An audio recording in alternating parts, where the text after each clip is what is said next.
This video is going to give you an overview of options and discuss when call options are in the money, out of the money, and going to be exercised. I'm Dave Meshka from Notman Marks, and today let's take a look at options contracts.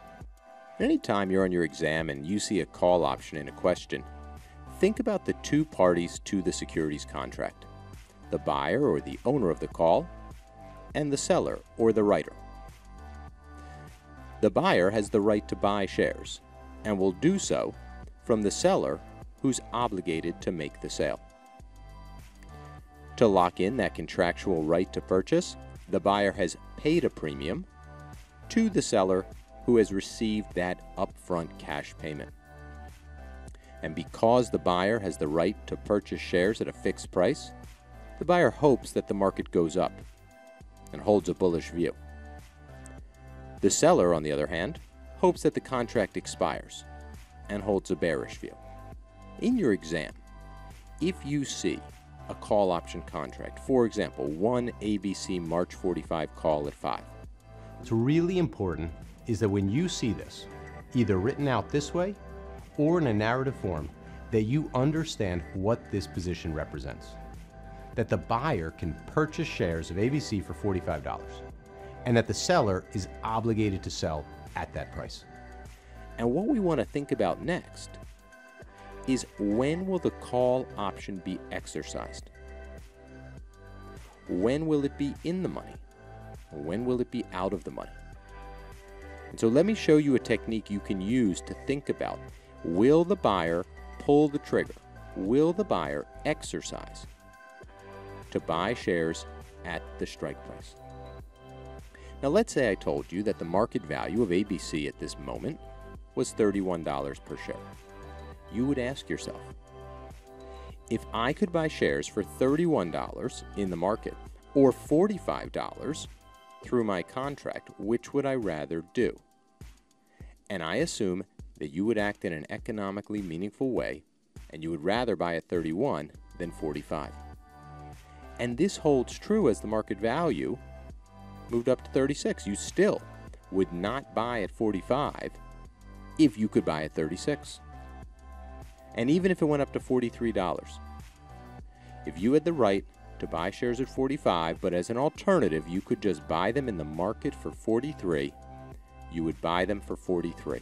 You would not exercise your call options contract. And so the takeaway here is that when the market value is less than the strike price, the options contracts are out of the money, and they would never be exercised. No buyer of a call will exercise when the market value is below the strike. Now, what happens as the market value continues to go up? As it moves up and over the strike price to, for example, $46 here, now we'd rather buy those shares for $45. It goes up to $54 or maybe up to $56, and we have, as the buyer, locked in the right to purchase the shares at 45, and we would do so every time. When the market value is greater than the strike price, call options are in the money, and every call option that's in the money will be exercised. There's economic value inherent in it. And so this strategy, to help you remember when are call options going to be exercised, that you can ask yourself, would I want to buy the shares at the market price, or would I prefer to buy them for the strike price? If you'd rather pay less at the market price, the option's out of the money. And if you'd rather buy them at the strike price because the shares are worth more than that, it's in the money. And a way to remember this, a great strategy, is that for call options, you think call up. And that as the market value moves up, the call option moves in the money. The other great thing about the call up shorthand is that it lets you figure out where the call options break-even point is.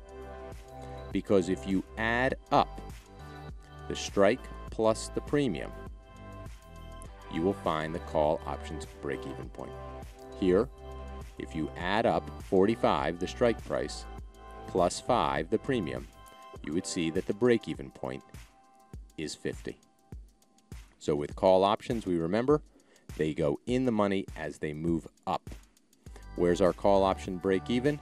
We call up, adding up the strike plus the premium. So let's think about an example here. We still have the 45 call. Will the option be exercised at a market value of 47?